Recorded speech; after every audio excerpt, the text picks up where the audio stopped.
Welcome to the In Good Company podcast. This is a space for real conversations about leadership, business, and the moments that shape us along the way.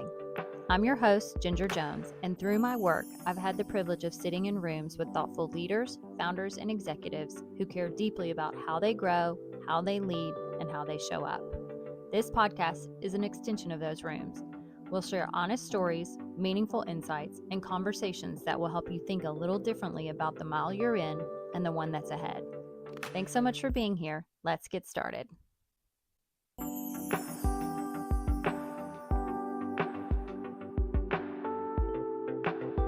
Okay, we're here. We are going to be normal. Yes, we are going to be so We're trying. cool. We're going to try to be normal. Okay. What's up, babe? So for context, just for people that don't know, you and I have known each other since we were young, 14 years old, which don't do the math, but that's been 30 something years. And so part of this conversation, I mean, obviously I'm a big fan of you and the work you do, but I do think that you and I have this unique spin on business and life and work because we have known each other so long. So I would definitely want to get into that. But first, let's talk about like you kind of being raised by a family of entrepreneurs and what that taught you and kind of how it led to what you're doing now. Sure. I mean, yeah, my parents, dad owned a formal wear company, mom antique mall. And so just always so proud of them. I mean, I think, you know, as we're growing up and we're watching our parents grow, I was just always so proud of them that they had, because we were surrounded by a family that maybe did the smart, safe thing, but I just loved that they were kind of out on the end of the wing of the plane and making it happen, and it was amazing. And so, but then the flip side of that is as a kid and you're watching it, it's like, are things steady? It was very, you know, the tuxedos were very feast and famine seasonal. So then there was also this undercurrent of like, are we safe? You know, is the rug going to be pulled out from under us kind of stuff. And so I think, I mean, I'm very sensitive to emotional reactivity and emotional balance and what's the undercurrent under the way people act. And so I know for me, it was like knowing, okay, things for it to be so seasonal and swinging, then that doesn't feel good. That's not steady. How does one create steadiness? You know? So then I think that leads into, you know, what I do now. Was there, this is weird because I know I answered a lot of these questions. I'm asking for other people's benefit, but was there a time when you were like, I'm going to go work for like a large company and have that like steady, safe job? Did you feel like that growing up, or did you feel like you liked the different everyday kind of not knowing what to expect? I think growing up, and it's funny to talk to you about this because yes, you were there. We had slumber parties at my house, so you remember this too. Like we could speak to you on this stuff. But no, I think I just remember always looking at Dad and being so proud of him for weathering the storms, and that I knew he was living his truth, and he was, as much as it was like, we don't know what's going to happen next week, I knew he was like massaging the muscle of his truth and his passion, you know, and that's amazing. And so no, I think I've always known, even before I knew about zodiacs and stuff, like I'm a Sagittarius and naturally like have a long distance view and want to travel and want to, you know, I can make a friend anywhere kind of energy. So like, no, I think I always figured I would do my own thing. Yeah. What's kind of wild too is to think about it. Your dad was doing this when people really didn't even talk about entrepreneurship. But now it's like everybody talks about it.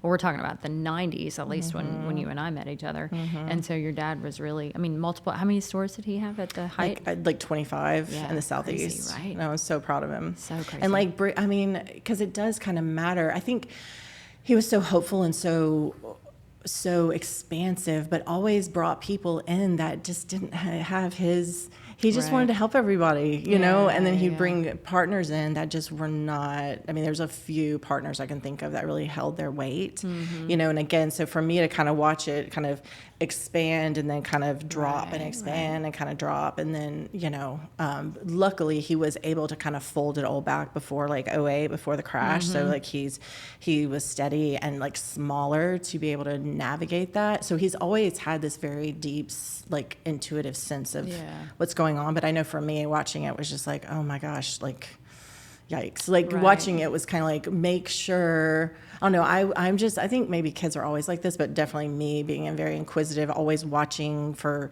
like what could have been different, or how, what are the parameters? Like kind of like, I didn't ask him this, but I would think, what were the parameters he gave them? And then why did it end up this way? And then if it did that once, then like, let's shift the parameters and make sure it doesn't happen again. But then patterns would start happening. And again, that patterns lead us into like me. Yeah, and what I do now. Yeah, and from an outside, I mean, looking in, your dad's just such a good guy and like a lover of people. And so I think that's super interesting, because I know I had my own struggles with that. When you're running a growing business, it's like you almost have to check that lover of people side of you, the person that always wants to see the best in everybody, you know. So I can definitely, just knowing your dad, it's like I can see how that. Yeah, no, he's the best. Yeah.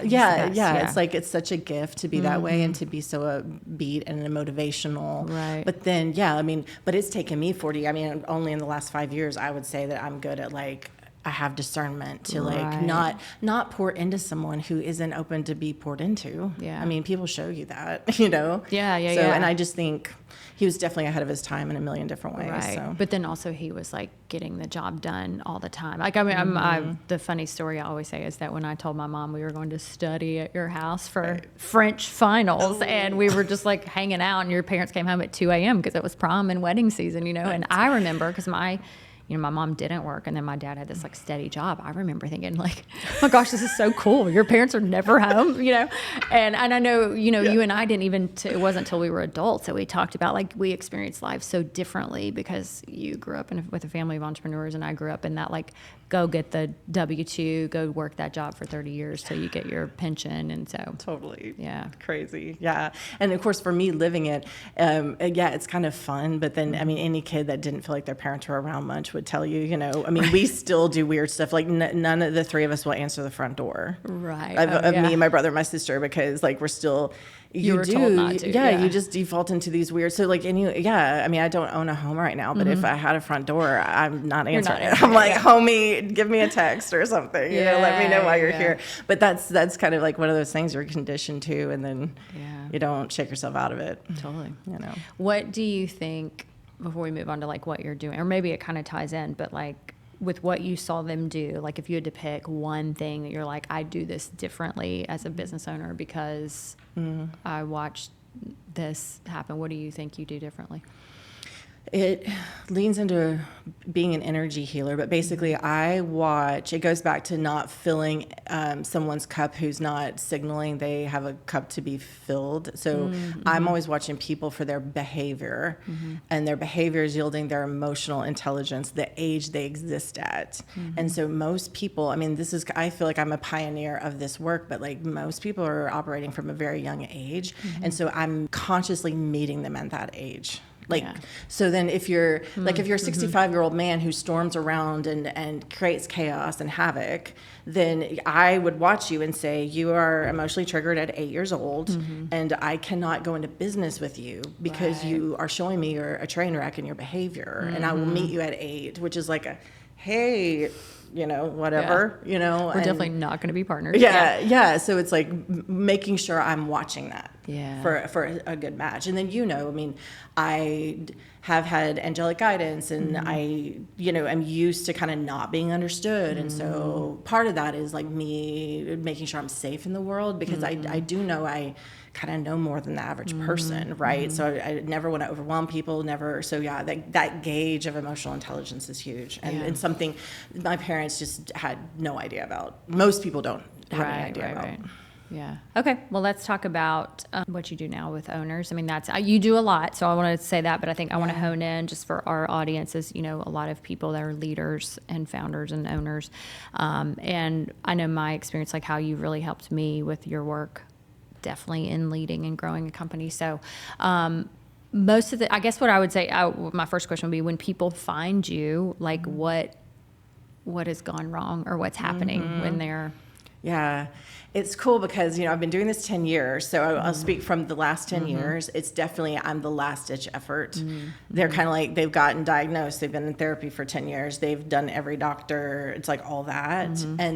But that they're like, I don't know, we heard about this girl who can kind of shift something for you, you know? So it has been that of recognizing there's a pattern or a pain that's too tough to ignore, you know? But the patterns, I always like to say to people, like, you would know, you want to come to me because I need you to take personal ownership of what's happening in your life. Like, your life mirrors your internal existence. And so that is not for everybody. Most people, that one sentence plummets like half the people. And especially if you're running a business. So now you're on the hamster wheel going as fast as you can. And you're like on the phone with me and I'm like, oh yeah, this mirrors you. I mean, that's so painful. Like, to kind of stop everything and do the introspective work. But basically that's the entry point. Like, so like if I meet someone and they have one session, they feel and see the value, then it's generally like, yeah, there's a pattern here and I can help you. And of course you and I have talked a lot about, I can help everybody, but our society isn't set up to understand, oh, well, Lori can help you with the cancer diagnosis, but also your troubled teen, but also your business is failing, but also, you know, because everyone's like, what is she doing? You know, but it's like, there's unworthiness. Like the quickest way to say it is there's unworthiness energy within all of us that comes from a specific time. And I intuitively can feel where it started and I help you mend the energy so you're not affected by it in the now. And so the most people hear that and they're like, that was 20 years ago, it doesn't matter. And it's like, it's in your energy now. And you can tell by the way you're acting. It's now, here, now. We have to deal with it. I think you said to me once, what this kind of stuck with me, is that there's things that happen that you don't recognize at the time, that it's almost like if somebody took like a hole punch and you kind of like imprinted. So it's like, for you, it just seemed like a chaotic moment in some point in your life, but it imprinted on you, and then it's going to guide how you respond in situations that may not be exactly like that, but might be like adjacent to it in some way, right? Totally. So I think that was a good visual for me of kind of like when something came up, it's like, oh, what could have happened to me prior that imprinted on me that's really affecting the way I feel about this, or I'm reacting to this. So No, I love that. Totally. You said it. And but I love what I said. But you flipped it. I feel like you always give me these like more like grounded ways of talking about it. So that the thing that I found is so interesting in the last 10 years is that most people hear about, like, when you think about imprinting on a time that's kind of locked into place for some reason, we think it's like trauma, something massive has happened, and, you know, everyone's like lived their life and survived, so they're not really meaning to live in victimhood or trauma. But after 10 years of doing this with people, it's these quiet, sweet moments where we were alone and just kind of shut down. And that has been fascinating to me, because that's not what I expected to be. No, that's super interesting. What comes. And I mean, just to give an example, because I don't mind sharing my own, like, I think one time there's a couple, I mean, you helped me so much, but one time, I don't even remember what I was struggling with. Isn't that funny? And you said, when's the first time you remember people having eyes on you, like watching you? And it just came to me that I was like, oh, when I was like in dance, when I was in dance class at, you know, I mean, I've been taking dance since I was 4. I specifically remembered that, like, in probably the 4th or 5th grade, I guess I was good enough that they were like, please watch Ginger to keep the beat, you know? And that, again, so simple. It's not like I was being abused or traumatized, but I think it's like, it's funny that came to me when you asked me that question, because as a young child, I was like, oh, everybody in the room is watching me to make sure they do it right. Like, that's... And then I go, oh, okay, and watch, you know, how I felt like that kind of played out in leadership. So, yeah, I love that you brought that up, because I do think, especially now when there's so much talk about, like, triggers and trauma, which is all important. I don't mean to downplay that. It's like, but not those of us who would be like, well, I haven't had major trauma, you know, we'd be like, well, that doesn't apply to me. But it's the simplest thing as the dance teacher saying, everybody watch Ginger, right? That change something for you. Yeah. So. I also think it's interesting how it's like, and this kind of takes some interesting maneuvering for me in session work, but it's like that we're used to thinking of it like, I'm in a situation and I have a feeling state, but then there's all these other, it's like we're negotiating the moment. There's all these different people and all these different things. We're not taught to really own how I feel about this. Right. Yeah. And like parents maybe don't ask. And so, but that's the big aha, I feel like, in your share is so brilliant, because it's like, who are you going to say, oh, I'm like really stressing out about the whole team watching me. You know, there's no one to tell. And even what's crazy is I think that I liked it. I think there was an attention piece of it, and it definitely was praise for me. Yeah. But there's that flip side of it too, that was like, oh my gosh, like the whole production's on my shoulders, you know? Here we go. Yeah. Right. And I feel like, and you know, as well as I do, I think that when this came up was when there was like a struggle in my company, and I was like, if it all burns to the ground, like everybody's gonna, like so many people are relying on me, you know? And so it was like, oh my gosh, it was almost a copy paste, right? It was like a 4th grade version and then a grown up 40-year-old version of feeling like the weight of the world's on you. So, and as a build on that, like I do think, like as we continue the conversation, it's like our spirit wants us to have a good, amazing, kind, loving life. And so it continues to bring up the stuff that's not settled in us so that we can rise, right? And then that's the gift, and that's what like people but it's so uncomfortable. It's like nobody wants to think. And then I'm always like, people come to me and kind of like, okay, tell me my stuff, Lori, and I'm like, you're carrying it around, like you know, I just have to like but I'm glad you said that too, because it's also, I mean, you and I talk all the time about the person that's really ready. It's like when the student is ready, the teacher will appear. So talk to me about like kind of, I guess, signs that people would know, or signs that you see when you're like, that person's ready versus that person isn't. Because I think a lot of people think they want to fix things, but it's hard work. No, that's a great question. I think I can't take this anymore. Noticing you're like crying about it all the time, when it's like constantly rolling through your brain when you're taking a shower. Like if you recognize, you're like, oh gosh, I would give anything for this to stop. Or I'm noticing, oh my gosh, if I date the same guy 3 more times, you know, it really is just pattern recognition of people, but getting to a level of fed up, because it is uncomfortable for us to like, and you know, you lived my divorce with me, but you remember, like I basically realized I was with someone who didn't love me and was kind of pretending. Right. And so for me, like how I'm able to do this work is I kind of tease out my consciousness. There's higher Lori and like human Lori, lower Lori, what everyone associates with their experience. But I just knew in my own healing journey, I was like, within the grief of that not working out, me kind of going into higher Lori and being like, okay, there's a part of me who was comfortable spending time with someone who did not love me. And I refuse to live this again, so I have to deal with the Lori who thinks she's unlovable, or is willing to settle for that. Or is in total denial, not able to take in the data. That's not actually a hard thing to discern, you know? No, I know. I think this is what's fascinating about what you do, because it's not that, it's almost like so simple sometimes, but it's really profound. And I know I tell this story a lot about when I was struggling with, I remember, I'll never forget calling you, and I pulled over into a Sonic because I was going to one of my offices. And something was brewing. I don't really remember, but I feel like it might have been in the COVID days. And so there was a lot of just uneasiness in my team, you know, and in the whole world.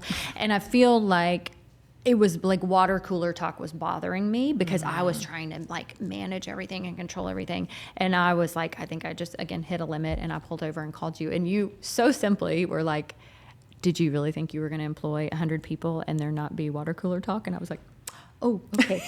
And, you know, and I think that's, because I don't want to ever dumb down anything you do, but I do think sometimes it can feel so other universe, like, you know, and you and I joke about you being in Lori land, but I see, when I watch what you do and when I watch the way you talk to people and I watch you describe what you do, sometimes it really is so simple. It's just like somebody like you who can cut through the noise and say that thing that's sometimes like the stinger, you know? But okay, so, and I'm good, I'm a little off topic here, but so to your point, so you know, like we know, here's when people need you, but they aren't necessarily ready. I guess what do you think is that the switch that gets flipped where they're like, I'm the problem? Or this is something within me that I have to fix? Like, obviously that's a smaller set of people. It really is the person who's like, I cannot live another day this way. They're the fed up state. And from there, well, I guess there is a build of like, I'm willing to do whatever it takes. Like, I'm willing to handle like my part, which goes back to my example of the divorce. You know, like I knew I couldn't control him, but what I say to people, the highest level that kind of stresses people out, but it is true. It's like our life is, we are perceiving our life. And so anything you perceive, it does reflect back to you. Like, it is saying things about yourself, you know? So if you have that annoying client or whatever, it's like to make it make sense, it's like there's a part of you that thinks you have to negotiate the annoyed client. Right. It's an generally it's unworthiness, Yeah. and then it just depends on like what we're dealing with. And you know? said to me when we were very young, I think when we were in college, that like I'm sure I was talking bad about somebody.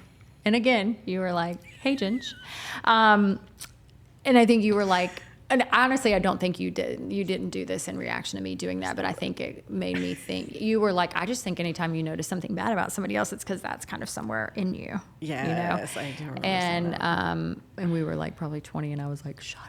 Right. No, but for real, I really was like, that's an interest that I'd never heard it before. And it was like, no, that is super interesting. And I do think you and I have had lots of friend talks since then about the discernment between like, no, I'm truly noticing that about somebody else and I'm not going to tolerate that versus I'm noticing that. And that's because it's bothering me because I really struggle with that too, or I really have that somewhere. And in a way, I mean, you know, because I mean, you have like helped me navigate building a business and scaling, OMG, but it's like I try to be everything to everybody because I feel that I build an ego life and God killed it so I would get over myself and heal and do this work. So I do feel I'm like service-led, Christ-led to do this, even though I know that doesn't really match with the Christian conversation in Nashville. But it's like so then I'm trying to be everything to everyone when really it comes down to just the people who, what I've found in the last 5 years, you know, doing it 10, so the first 10 trying to be a jack of all trades for everyone and help in all ways, and then you supporting me to niche it down so I can get busier, fill up my book, and more people talk about it. It's just, it really, where I sit today is like people are waking up, people know. I'm kind of trusting there's more of an awakening within this self that like I want to be better. I want to know where this is coming from. I want to, you know, just I'm curious and not totally overwhelmed. So to me it's shifting. You know, but it should be shifting because we're all getting better. Even though I know outwardly the world looks crazy, we are internally getting better and stronger. And I think what I've watched you kind of navigate is like, because I've struggled with that in every business I have. I think I've struggled with, you know, I can help everybody. I think lots of founders do that when they start out. Like you still hold that I really can. And it's more that like, I think you've just put on a business hat more of like, but I have a business to run. So yes, I mean, you will do this. I mean, you'd be at a coffee shop and be like, well, that person seems like she's not okay. And you'll do what you can do then to like help that person. But it's also, I guess I've just seen you kind of put things in silos more of like, I'm still a human that can help people and it's not the business. But then in the business side of it, I've learned how to run a business and learn how to make a business out of it. So. Yeah. And it's true because like we know, like we'll say even in business, like opening up the magical doors for like God to align things when you're in places to make sure you are communicating with others, because you don't know, like there have been moments when I'm talking to someone casually and I know because I am spirit led, so I'm told go to this coffee shop or whatever, you know, and then you do have a really remarkable conversation with someone who's not okay. It's like everybody wants to be doing that, you know? So it's like giving people permission to like, to do those nudges. Well, just knowing, and that we all have that power. Yeah, that's what I feel like when you and I feel like if there was a broken record from me with you, it's like, I think you're gifted, but I think the other thing that I love about you, because my therapist heart loves this, is that you're not trying to get anybody to rely on you so that they need you and they call you for everything. You're really like, how can I teach you to listen to yourself, listen to God, listen to whatever that higher power you believe in, and so that you're just giving people the tools. And I think what you do so well is initially cut through the noise so that you can get people to a place where they're ready to receive. Thank you.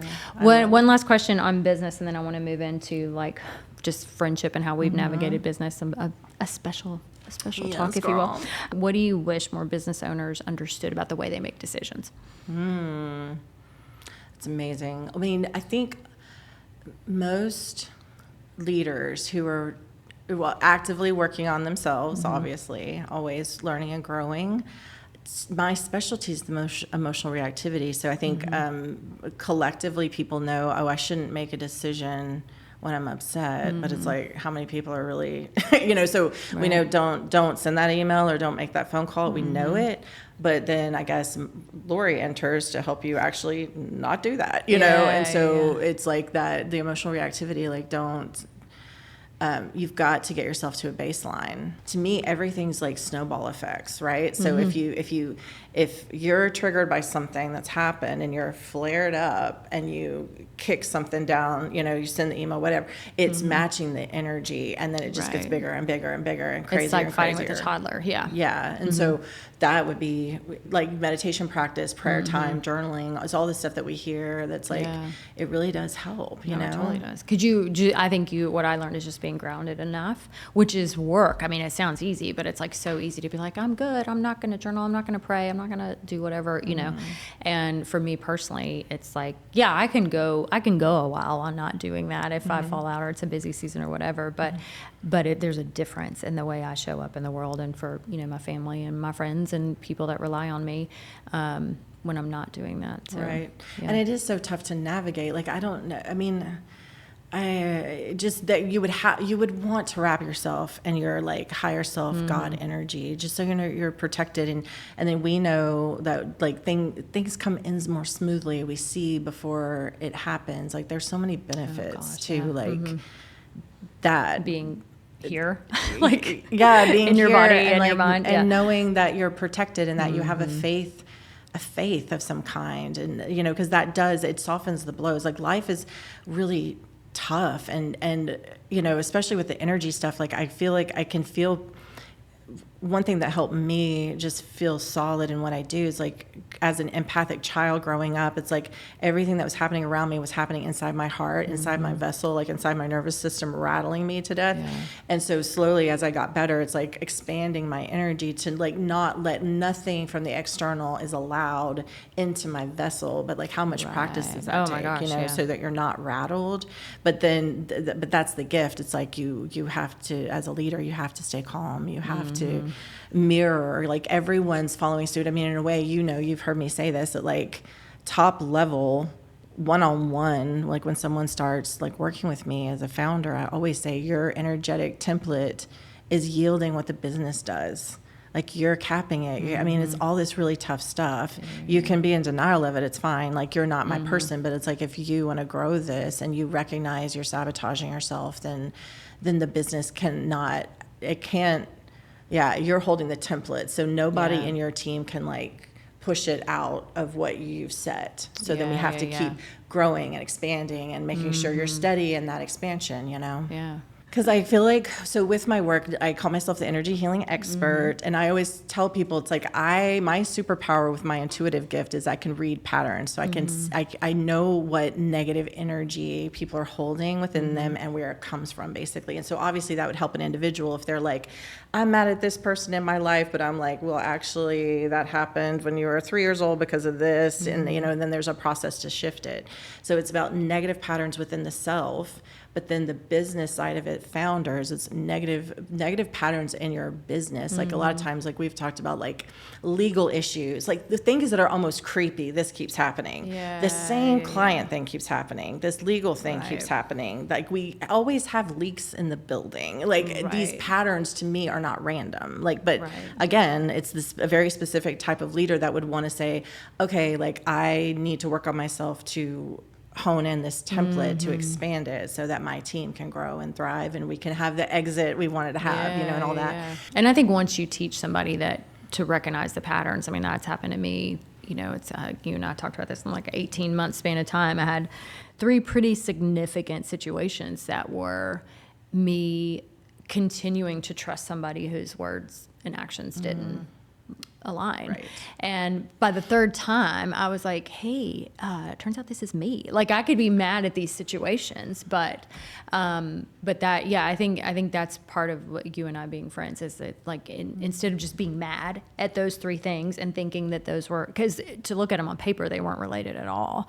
But after the 3rd time, I mean, I knew with each one, I was like, well, they didn't do what they said they were going to do. He didn't do what he said. But by the third one, I was like, okay, like obviously this is a Ginger problem. Yeah, I know. And such a balance of like an honoring, because like you realizing that is such a big deal, because like we have to, it's so weird when we kind of, like you're saying, who's your person who wants to do this work. It's like to acknowledge, okay, this is tied to me, and that I'm going to be compassionate with myself and work on it. Like, it's such a big deal. And I think once I saw that, then it was like the way to work through it kind of came to me. And the situations, which you and I have talked about this before, it's not that fixed it, but I think that I recognized it. So then when the situation showed up, I was like, and I now, I mean, you and I have talked about this, I won't share because it's kind of private, but I mean, now I feel like I have a template for that. When I start to see that somebody, I'm like, is that not aligning? I just have this thing in my mind, like where I go to about it and what I do with that. But it took me having 3 really crappy situations, for me to address that. So Thank you.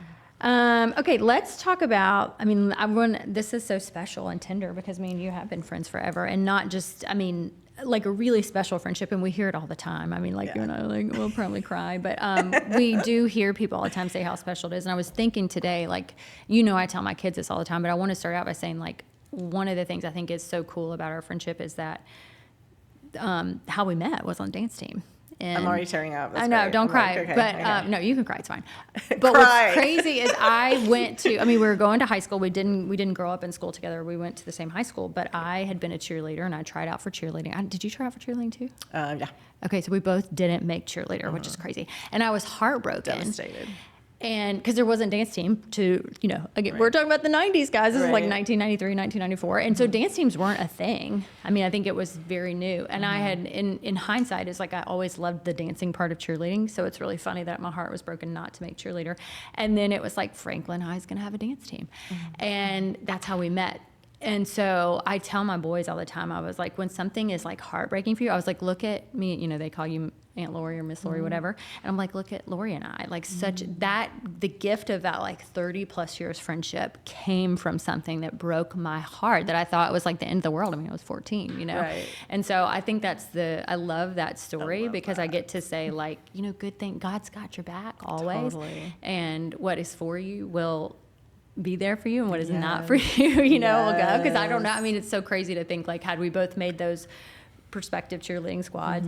Well, no, and to build on this, which I don't know if you'll remember, like I didn't make the team. I didn't make dance team. That's right. And then there was a set of sister twins, and one of them decided to move away and go boarding school sounds intense, but then I was the next one on the list. Oh my gosh. And like for me, again, because I'm an old soul, I knew, I was like, of course I can't go in the front door. My unworthiness is like, I got to slip in the side door, so that's how it happened. But isn't that crazy too? That crazy? Yeah. Okay. Yeah. So we could, I mean, I don't even know. It's like, where do we start? But we've obviously known each other a long time. We've seen each other through seasons of so many different things. The highest level too. I'm sorry to interrupt you, but I don't think we'll talk about it. So we do need to say that, I moved away. Well, maybe I'm jumping. No, that's okay. But I was gone, and we didn't talk for years. I was gone. I know, but it's also because it was. I think about this because we tell the story that you were obviously in my wedding, but you showed up and didn't know who my husband was. Yeah. Because there wasn't Facebook. You weren't texting. I mean, we would just talk every once in a while. It was such a different time because you left college because we also went to college together. Yeah, we went to Ole Miss. What year did you leave? I left in 99. So you were there freshman and sophomore year, and then you left? Okay. So from sophomore year to, it was just a weird, so that would have been, that would have been 99, 2000. So you didn't, I mean, we had cell phones, but we didn't use them much. You had limited minutes. Yeah, I totally showed up. I was asking Allison. Which one is Mark? Who's the husband at the rehearsal dinner, which made me feel crazy. I was I'm a bad friend. I know, but no, well, the only reason she knew is because we lived together in graduate school. But I know, I think that's super funny is because we all are so into random strangers stop my husband now and are like, are you Ginger's husband? Because of Instagram, So to think that my best friend was I know she's marrying a Mark, but I don't know which one he is. It just goes to show how long we've been friends and how far technology has come. But no, I think that is, that's super special too. I think what I would say, and I don't even know if it's a question, is like, I think that what's just been the gift is like somebody that has no stake in anything. And I don't think, I'm not somebody that I'm like, people want to be friends with me because of this. I don't think I have that. I think I'm very blessed to have a lot of good friends. Yeah. But I think somebody that's known you in every stage when, but then you remind me of stuff. I think that's such a gift too. It's like even the friends that I think that I have that are really good, that I could talk about business or like brainstorm something with, like for you to be like, well, remember when we were like 16 at a sleepover and you said you wanted to own your own practice one day? And I was like, no, I don't remember that, Right. And so that is so special. I would say the other thing you and I do well is we're fully present for each other no matter how different our circumstances. And then what's really crazy is that over the years, how we'll go, oh, but this is like that for you. Yeah. So it's not often that we're in the same situation at the same time. I feel like lately we kind of have been. Yes, a little bit, and we'll be around like, it. Yeah. But for most of our friendship, it's been that like, you were in this situation and it was something I dealt with 5 years before or a couple of years before or vice versa. And it's a grounding. I think we ground each other. Like we remember, like, we just let each other fly. I think that's because we're so unique, honestly. Sometimes I think because like people hear, oh my God, they're best friends. I want to be Ginger's best friend. I want to be Lori's best friend. But secretly I'm always like, it's not easy to be our best friend. Like we are holding each other to such a high level. Like number one, we ground each other. So you will bring out the joker in me, the goofball, because I'm kind of, I'm jovial and kind and warm and nice, but I'm like, I guess secretly a goofball, but you'll make a joke and then we'll just be out on the floor, like, or playing a stupid song that we used to like smoke to in the day, but you're the only one really who can bring that out of me. And I love that. And that's so healing for me. Cause like one thing we kind of jumped over is like when I was going through my dark night of the soul and the divorce and like not having like home, a job, anything, like Ginger was like the first, like besides my family, like I Skyped to my parents. I'd been abroad for 2 years, so I Skyped to my parents, like come get me at the airport. After not seeing me for 600 and something days, I'm like, can you all pick me up at the airport at 11 p.m. tomorrow night? Because I'm getting on a plane. Yeah. And then I like instant message you, like the worst thing ever has happened. And of course later you told me actually I knew it was the best thing ever has happened. But like to know that we give each other so much space to breathe, like there's these pockets of like best, like high school besties, and but then they don't let each other soar and they don't not talk for years and years and still know you're the second person I can message. Yeah. Do you know what I mean? So I've always known it's wildly special, and I think it's because we give each other the space to like breathe, and because on paper you and I don't make sense that we'd be tight. Oh, I know. But yeah. Because even when I came just home, on paper. Right, as I started doing this work, and I'd always say to you, I'm like, Ginger, like I remember even saying, don't tell them you're my friend. Like I felt it was going to hurt your reputation if like Nashville sweetheart, like revered CEO, entrepreneur, extravaganza woman was like tight with this like lady everyone's calling like this witchy lady, woo-woo lady, But then you were always, I don't know, it's such a testament to just deep love, because you were like, I love you and I know you're doing this for the highest and best, and you like never let me. I was just afraid, and you were just always like, no, it's fine, you're welcome here, you can be here, I needed that big time. And so I don't know, it's like I could think of a million things where it's like, gosh, I guess what I would be thinking for people that would watch this is like, how can you mimic that? Because I don't know if you and I would have been, that's what we'll never know. Had we met when we were 35, would we have been this close, this happy for each other, this supportive of each other? Right. I don't think we'll ever know that. And so it's like, obviously we do have friends outside of each other. Right. I'm like, I know. Even though I message you, I'm like, who are you hanging out with? It's a joke. I'll send you all the memes about like trying to hang out with my best friend. Right. But that's what I think we've both done it well. I don't think you and I have been in like toxic friendships outside of each other. I just think sometimes I'm like, gosh, it's like, it's so hard. It would be hard for somebody to, not like it's a comparison, but just because of the history of you and I, there's just another level that things go to that that I think is only the history. We would still be but close. I think being really supportive, because, I mean, you know, like, we just, for those listening that want to, like, mimic it, it's like, then just be really supportive. Yeah, And so because true. we really do stay in each other's, our own lane. Like on paper, for business wise, like, you're 20 years ahead of me, multi-million dollars ahead of me, you know, but I'm proud of you. And I hold that energy. I'll be there eventually. And, you know, so it's kind of like, what can, or like with you, like, you work on your spiritual connection. It's like easily, it's like everyone gets to be gifted in these different ways. And like, we get to, like, yin yang balance each other out, but it's like just letting. I think there's such a genuine, like, happiness for the other one that that's what I would say if I was telling somebody, like, if you need to find a friend like that, it's like gotta be somebody that knows who they are, because I think that's where you and I get it right. It's like we both are grounded in who we are, what our gifts are, like, that it allows we don't have to talk every day. Like, there's never been a time where I think either of us guilted each other. I don't think I could be friends with somebody like that. I mean, just like, I'm busy, you know, like, I can't always return the phone call. Remember we talk about that, like, like the best friends who need to be together, or like, you're married with 2 kids and I'm single. In that dynamic, like, the single one could be at home like, Ginger won't go out with me. Yeah. You know, but it's like, I'm not, I mean, obviously we know I'm like head down doing all my things, so that is definitely not happening. But there are other like, that's a classic dynamic that would be happening, but we just give each other space to, like.